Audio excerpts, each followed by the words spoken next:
श्री विजय कुमार चौधरी जी, कला संस्कृति विभाग के माननीय मंत्री श्री आलोक रंजन झा जी, बिहार म्यूजियम के नोडल पदाधिकारी और मुख्यमंत्री के परामर्शी श्री अंजलि कुमार सिंह जी, वीडियो कॉन्फ्रेंसिंग के माध्यम से जुड़े हुए भारत में फ्रांस के राजदूत हिज एक्सेलेंसी इमैनुअल लेनिन जी,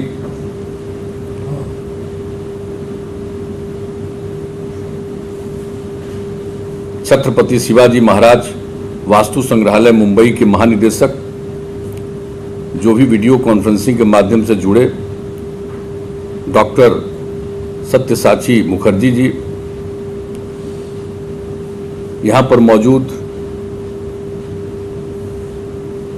मुख्यमंत्री के प्रधान सचिव श्री दीपक कुमार जी, कला संस्कृति एवं युवा विभाग के प्रधान सचिव श्री रवि मनु भाई परमार जी, सामान्य प्रशासन विभाग के प्रधान सचिव श्री चंचल कुमार जी, योजना एवं विकास विभाग के सचिव श्री मनीष वर्मा जी, सूचना एवं जनसंपर्क विभाग के सचिव श्री अनुपम कुमार जी, मुख्यमंत्री के ओएसडी श्री गोपाल सिंह जी, कला संस्कृति एवं युवा विभाग के अपर सचिव सह बिहार संग्रहालय के निदेशक श्री दीपक आनंद जी, बिहार म्यूजियम बिनाले 2021 के project director doctor Alka Pandey ji, video conferencing के माध्यम से जुड़े हुए देश के और अन्य सभी कला प्रेमीगण, कला संस्कृति एवं युवा विभाग के सभी पदाधिकारीगण एवं कर्मीगण, प्रिंट एवं इलेक्ट्रॉनिक मीडिया के पत्रकार मित्रों, छायाकार बंधुओं और इस कार्यक्रम से जुड़े हुए बहनों एवं भाइयों, मैं सबसे पहले बधाई देता हूं कि आज बिहार म्यूजियम बिनाले 2021 के कार्यक्रम की शुरुआत की गई है और आज बिहार दिवस है। बिहार दिवस के अवसर पर यह कार्यक्रम, और जैसा कि अंजनी बाबू ने बताया कि पिछले वर्ष ही इस कार्यक्रम को करने का उद्देश्य था, इसके लिए पूरी तैयारी की गई थी, लेकिन जो कोरोना फैलने लगा था उसके चलते कार्यक्रम स्थगित किया गया। और इस बार हुआ कि कम से कम बिहार म्यूजियम बिनाले का काम भले ही वीडियो कॉन्फ्रेंसिंग के जरिए हो, हम जरूर करेंगे और इस कार्यक्रम की शुरुआत यहाँ से की गई है। और इसके बारे में इन लोगों ने बताया है कि काफ़ी संख्या में बहुत लोग इसमें भाग लेने वाले हैं और अनेक प्रकार के कार्यक्रम आयोजित किए जाएंगे। 2 दिवसीय वर्चुअल कॉन्फ्रेंस में 20 संग्रहालयों की प्रस्तुति होगी, 8 मास्टर क्लासेज होंगे और अनेक जो कार्यक्रम किया जा रहा है इसके लिए तो मैं बधाई देता हूं। और जो बिहार म्यूजियम का निर्माण हुआ इसके बारे में भी थोड़ी बहुत जानकारी दी गई है। यहाँ पर मैं इस बात को बताना चाहता हूं कि ये बिहार म्यूजियम का निर्माण जो हुआ तो आप लोगों को ये पता होगा 16 दिसंबर 2009 को हम गए हुए थे पटना म्यूजियम, और उसके पहले हम छात्र जीवन में पटना म्यूजियम गए थे और ये पता चला था कि पटना म्यूजियम के एक्सपेंशन के लिए कुछ योजना बनाई गई है। तो मेरी इच्छा थी कि हम चलकर देखेंगे, बहुत पहले देखे हैं, तो वहां हम गए देखने के लिए और जो भी स्थिति थी, ऐसी स्थिति थी, इतना सब कुछ जो वहां पर सारा सब कुछ था, जो भी अमूल्य धरोहर वो है, और उसके लिए बहुत ही नजदीक रखा हुआ है यूं ही। तो ये बात तो लगा कि भाई इससे तो काम नहीं चलेगा, सारे लोगों को सब बात की जानकारी होनी चाहिए, म्यूजियम तो ठीक से बनना चाहिए और बगल में अगर कुछ जगह का निर्माण हो जाएगा तो उससे इसका कोई लाभ नहीं होने वाला। तो उसी समय हमने ये कहा कि नहीं साहब, इससे काम नहीं चलेगा, पटना म्यूजियम में जितना सब कुछ है इसके लिए हमें एक अलग से और म्यूजियम बनाना होगा और यहाँ के बहुत सारी चीज़ों को वहाँ पर रखना होगा और पटना म्यूजियम को भी और बेहतर ढंग से डेवलप करना होगा। और उस दिन जब हम देखने गए थे म्यूजियम, तो उस दिन हमने उसी समय लिख दिया था हाथ से ही, पटना म्यूजियम बिहार ही नहीं पूरे भारत के लिए गौरव है। इसके प्रदर्श अमूल्य धरोहर है। म्यूजियम का भवन उस लिहाज से छोटा पड़ रहा है। राज्य सरकार ने इसीलिए उसी समय हमने लिख करके ये बात कह दिया कि राज्य सरकार ने इसीलिए निर्णय लिया है कि एक अंतर्राष्ट्रीय मानक का म्यूजियम पटना में बनाया जाएगा। नए भवन में बहुत सारे प्रदर्शनों को रखा जाएगा। पटना म्यूजियम का यह भवन भी काफी सुंदर है, इसे भी ठीक ढंग से विकसित किया जाएगा। तो ये बात हमने लिखी थी और बातें भी लिखी थी। ये उसी समय हमने तय कर दिया था कि एक अलग बनाएंगे म्यूजियम। और उसके बाद जो हम लोगों ने अलग म्यूजियम बनाने के लिए जगह देखा, नेहरू पथ पर जो जगह चुना 5 बिल्डिंग, और हमने कहा कि यही सबसे अच्छा जगह है। इस 5 बिल्डिंग को हटा करके यहीं पर हमको एक अंतर्राष्ट्रीय स्तर का म्यूजियम बनाना है। और उसका नामकरण भी दिया गया बिहार म्यूजियम। पहले तो इसके लिए विशेषज्ञ आए थे, उन लोगों ने कुछ बात सुझाव दिया था, लेकिन बाद में जब उसका निर्माण कार्य प्रारंभ होने वाला था तो हमने कहा कि भाई म्यूजियम का नाम हम लोगों को तो इस प्रकार से रखना है कि हर कोई इसको जाने और याद रखे। अगर लंबा आप लाइन कोई नाम लिख दीजिएगा तो उसको कोई नहीं याद रखेगा। और पटना म्यूजियम है, हम फिर इसी पटना में एक अंतर्राष्ट्रीय स्तर का म्यूजियम बनाएंगे, तो उसका नामकरण हम लोगों ने बिहार म्यूजियम किया। और इसके लिए मैं तो भाई अंजनी बाबू को धन्यवाद देता हूं। ये तो शिक्षा विभाग के प्रधान सचिव थे, तो उसी समय हमने इनको 11/7/2011 को ही हमने इसके लिए इनको म्यूजियम का ही काम देखने के लिए हमने इसको नोडल ऑफिसर के रूप में मनोनीत कर दिया कि आप इस पूरे चीज को देखिए, काम करिए। और इसके लिए तो पूरी तैयारी होनी शुरू हुई थी। आप समझ लीजिए कि 2009 में हम जा करके 2009 के अंतिम में 16 दिसंबर की, जिसकी हमने 16 उस दिन बात की, और उस दिन के बाद से लगातार इस पर चर्चा होना शुरू हुआ। और अंततोगत्वा इसके लिए सारा काम जो किया गया, ये सबको मालूम है कि किस तरह से इसके लिए हम लोगों ने स्वीकृति दी। लेकिन ये हुआ कि जब भाई अंतर्राष्ट्रीय म्यूजियम बनेगा तो अंतर्राष्ट्रीय म्यूजियम किस प्रकार का बनेगा, कैसा बनेगा, इसके दुनिया के विशेषज्ञ को इससे जोड़ना होगा। और जब हम अंतर्राष्ट्रीय म्यूजियम बनाना चाहते हैं तो कोई भी काम स्थानीय स्तर का नहीं होगा। इसके विशेषज्ञ, इसके सलाहकार सब अंतर्राष्ट्रीय स्तर के होंगे। और उसी में चयन किया गया, आप जान लीजिए, मुख्य योजना परामर्शी के रूप में लॉर्ड कल्चरल रिसोर्सेज कनाडा को, जिनके द्वारा कितने 100 से अधिक संग्रहालयों का निर्माण में उनकी भूमिका रही है। तो कई तरह के काम कर चुके थे, उनको यहाँ पर इसके लिए आमंत्रित किया गया, उनको इस काम के लिए लगाया गया कि आप इस काम में कीजिए। यहाँ आने के बाद उसकी टीम ने किया और उन लोगों ने पूरे तौर पर जो यहाँ के इतिहास के बारे में जानकारी ली, अनेक लोगों से बातचीत की और एक दिन बैठ करके वो हमसे बातचीत करने लगे। तो हमने उसी दिन उनको बहुत सारी चर्चा की और चर्चा करने के बाद उन लोगों ने किस तरह का ये बनेगा, कैसा होना चाहिए, इस सब के बारे में उन लोगों ने इसकी सलाह दी। और इसके बाद भी आखिर भाई जो संग्रहालय बनाएंगे, नए संग्रहालय बनाएंगे, तो किस तरह का संग्रहालय बनना चाहिए, तो इसके लिए भी लोगों को आमंत्रित किया गया। सभी लोगों ने कई तरह के सुझाव दिए और अंततोगत्वा जापान के माकी एंड एसोसिएट्स का चयन किया गया। तो इस तरह से कि अंतर्राष्ट्रीय स्तर का बने, किस तरह का ये बिल्डिंग बनेगा। कई लोग आए थे, कई प्रकार का बिल्डिंग लोगों ने सजेस्ट किया और जो एक बिल्डिंग था उसी को कमेटी बनी थी, उसने सजेस्ट किया और कमेटी सजेस्ट कर चुकी थी। ऐसे ही एक रोज मेरे पास लोगों ने कहा कि भाई ये आ गया है और 3 उन्होंने बिल्डिंग का रूप बताया, डिजाइन का रूप, और कहा कि जरा आप भी देखिए। तो हमने हाथ जोड़ करके कहा कि आप लोगों का काम है, इसमें हमारी क्या भूमिका। तो कहा कि इसमें आपकी कोई भूमिका नहीं है, आप कुछ कहिएगा उसका कोई मतलब नहीं है, हम लोगों की कमेटी तय कर चुकी है, हम लोग इसको अनाउंस करेंगे। लेकिन ऐसे ही हम पूछ रहे हैं कि आपको इन तीनों में कौन अच्छा लगता। तो हमने कहा भाई ऐसी बात कर रहे हैं, तो हमने देख करके कहा और यही अने मार्ग में लाए थे तो उसको हमने देख करके एक को कहा कि भाई तो बहुत अच्छा है, तो लोग बड़ा प्रसन्न हुए और लोगों ने कहा इसी का तो चयन हम लोगों ने किया है और उसी के आधार पर इसका निर्माण का निर्णय हुआ।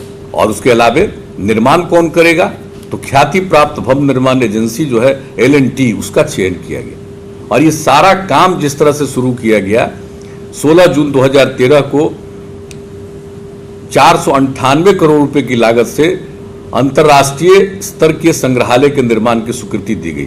बाद में तो इसका और भी कॉस्ट बढ़ा और इसका शिलान्यास करने का अवसर मुझको मिला 9 जुलाई 2013 को। इसका शिलान्यास किया, इसके बाद काम शुरू हुआ और तय तो हुआ था कि इसको 2 साल के अंदर पूरा कर दिया जाएगा, 2 साल से भी कम हम लोगों ने तय किया था।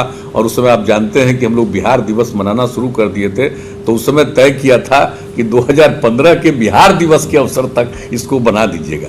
लेकिन वो ऐसी परिस्थिति थी, उस समय तक तो नहीं बन पाया, लेकिन उसका एक हिस्सा उसके बाद 2015 में ही बना, उसका भी उद्घाटन किया और बाद में पूरा बन करके निर्मित हुआ 2017 में। और वो बापू की जयंती के अवसर पर ये बना 2 अक्टूबर को, उसका भी पूरे तौर पर उद्घाटन 2017 में किया गया। और किस प्रकार का सुंदर सब कुछ बना है, एक एक चीज। और जब इसका 2 अक्टूबर को उद्घाटन हुआ तो उसके बाद आदरणीय प्रधानमंत्री जी एक दूसरे कार्यक्रम में पटना आए थे और आने के बाद ही एयरपोर्ट पर उन्होंने कहा कि भाई हमने देखा है कि बिहार म्यूजियम बना है और बहुत अच्छे ढंग का बना है, और हमने कहा कि आप चल करके देखिए। तो जिस कार्यक्रम में गए उसके बाद वहां पर आए और घंटा 1.5 घंटा उन्होंने भी देखा और इसकी प्रशंसा की। जहां तक मुझको याद है, लगता है 14 अक्टूबर को ही वो आए थे उसी साल 2017 में, तो उस समय उसको उन्होंने भी देखा। तो क्या इसको देख लीजिए और किस तरह से लोग हजारों की संख्या में प्रतिदिन आते हैं। और आपको मालूम है, जब हम लोग म्यूजियम बना रहे थे, स्थल का चयन किया था, कितनी बाधाएं की गई थी उत्पन्न, और कितने लोग जो अपने को मानते हैं बहुत बड़े विद्वान हैं, लेकिन उन लोगों ने क्या क्या वक्तव्य दिया था।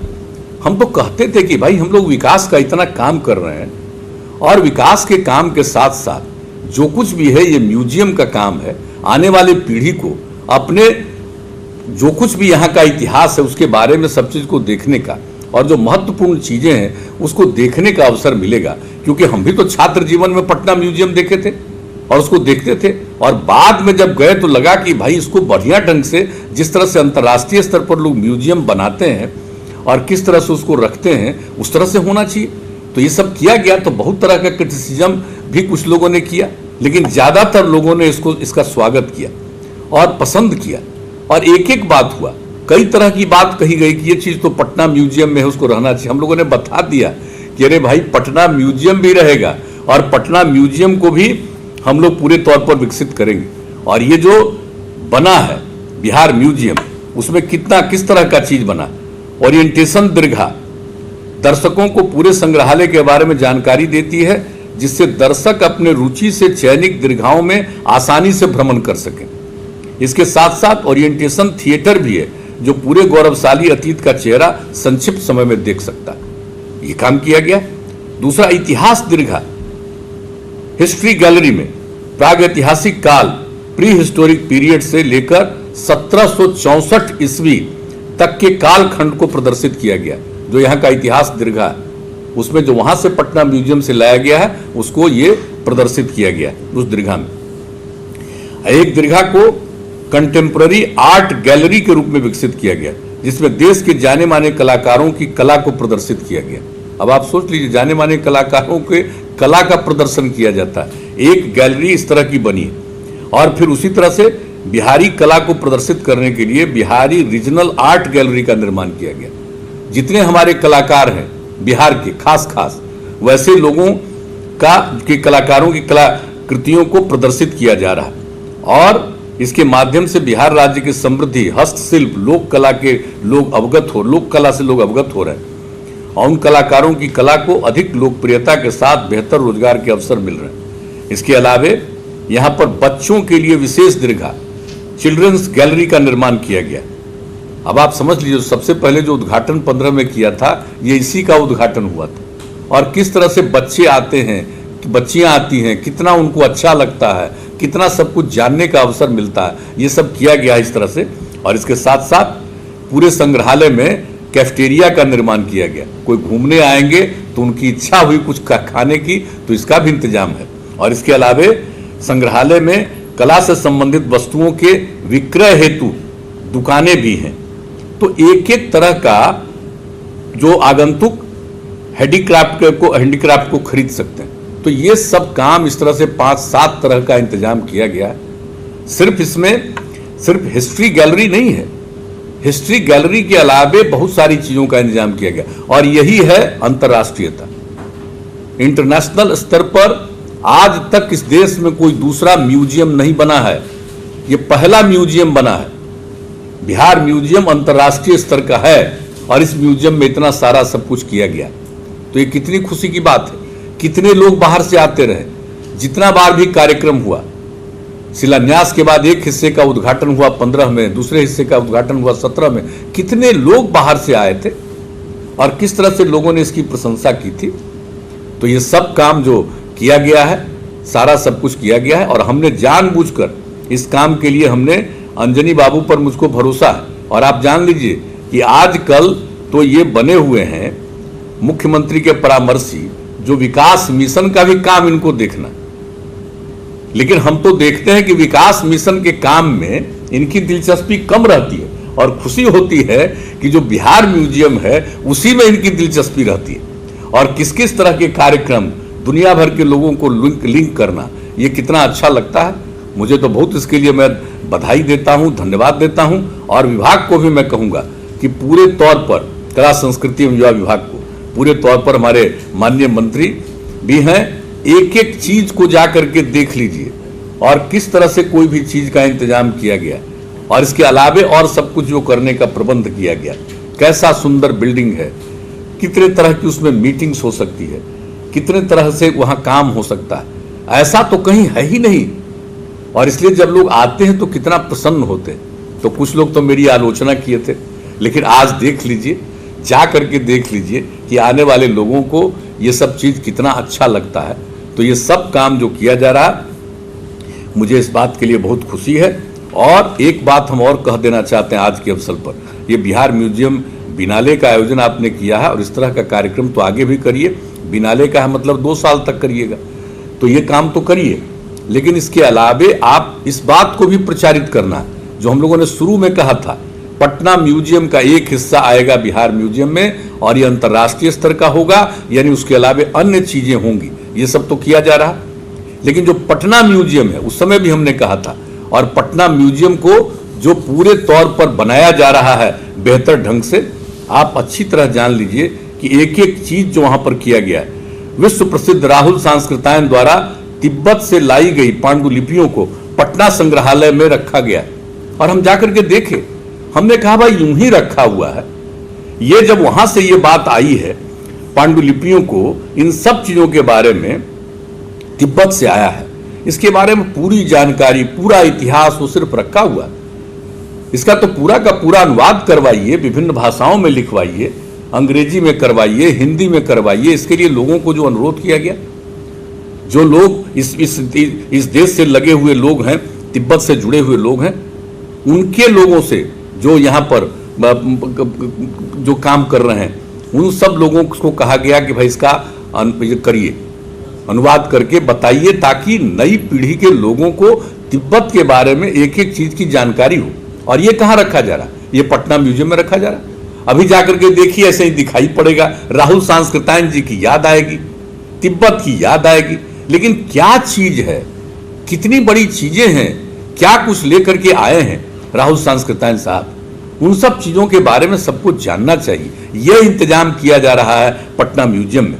और यही नहीं, एक एक चीज का किया जा रहा है। और आप जान लीजिए, जो हमने कहा कि अनुवाद करने की भी योजना है, कई प्रकार की चीजें। और यहां इसके अलावा यहां नेचुरल हिस्ट्री गैलरी भी होगी, जहां 2 करोड़ वर्ष पुरानी चीड़ प्रजाति के वृक्ष का जीवाश्म, फॉसिल्स ऑफ चीर पाइन ट्री भी संग्रहित है, पटना म्यूजियम में रखा हुआ है। बताइए, उसको भी ठीक ढंग से प्रचारित नहीं होता। बहुत अच्छे ढंग से देखना चाहिए कि भाई ये कितना पुराना चीज है, कितना 2 करोड़ वर्ष पुरानी चीज है ये। और इन चीजों के बारे में नई पीढ़ी को जानकारी, ये कहाँ रहेगा? पटना म्यूजियम में रहेगा। ये नहीं है कि पटना म्यूजियम को खत्म करने के लिए उठा करके बिहार म्यूजियम में ले आए, उसको पटना म्यूजियम में रखा गया है ताकि एक एक चीज लोगों को जानेंगे। और किस तरह से जो पहले का भवन है उसके पीछे कितना सुंदर ढंग से डिजाइन बना करके उसका निर्माण किया जा रहा, ताकि जितनी चीजें हैं तो सब चीजों के बारे में, सब चीजों को उसके बारे में ठीक ढंग से उसको रखा जा सके। ये सारा सब कुछ किया गया है।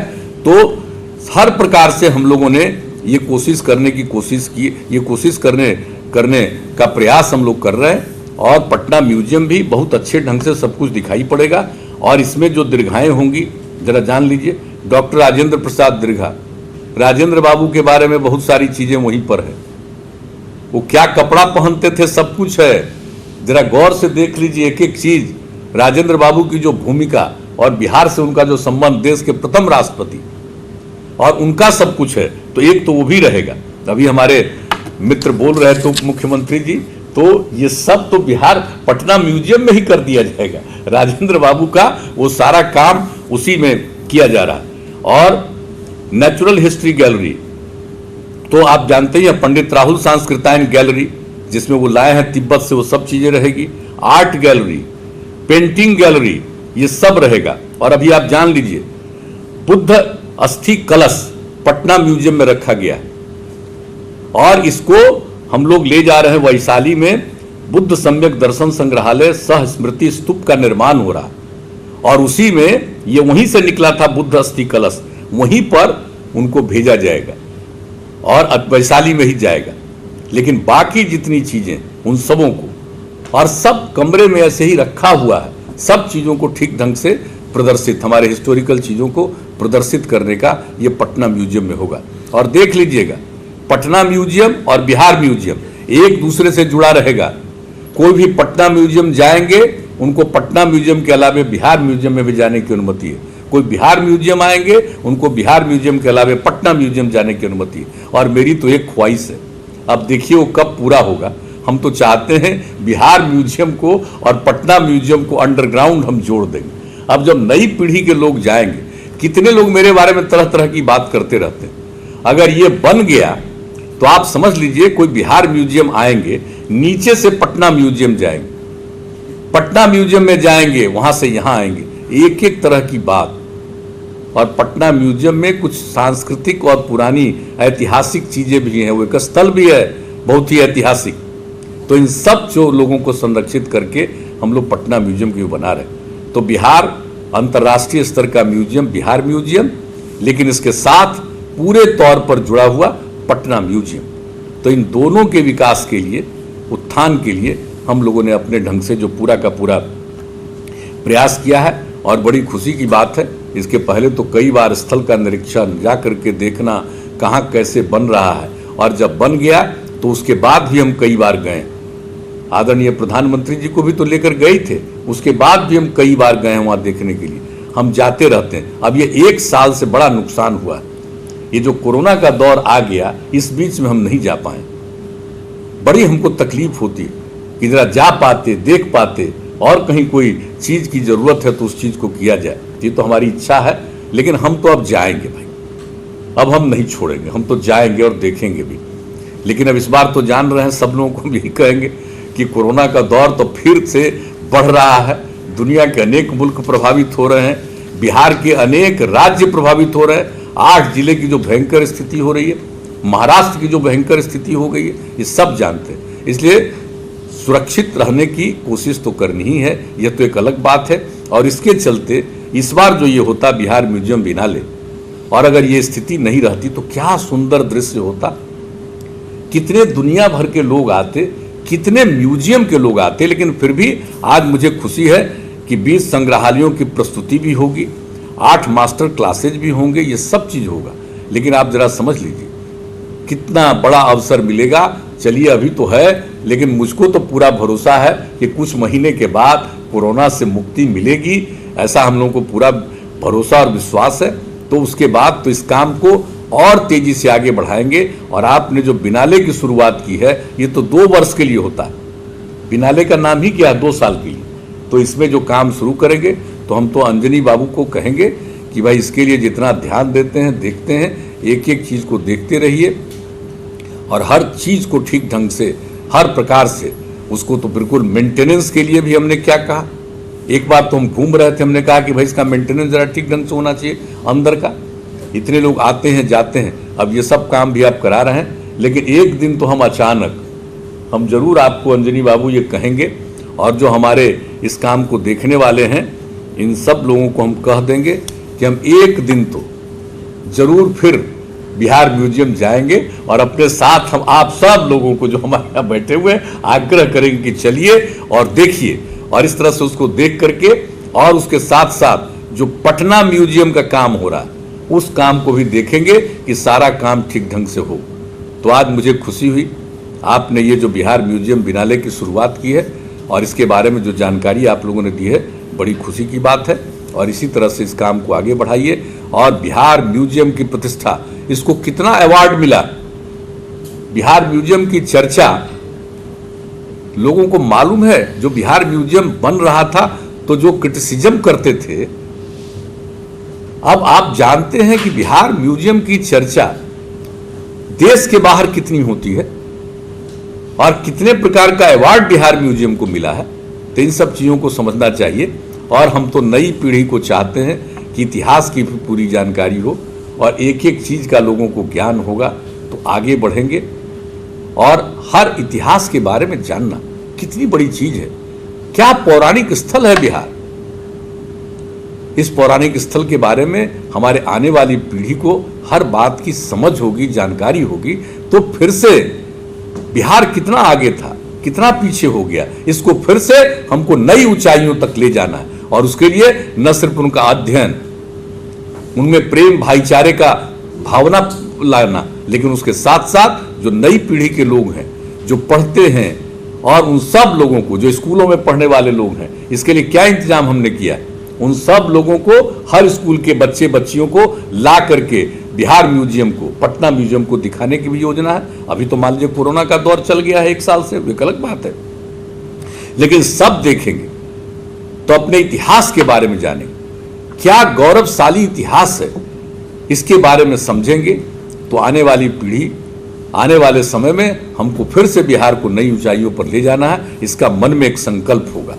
तो इसलिए बिहार म्यूजियम को और बेहतर ढंग से, खूब अच्छे ढंग से चलाना है।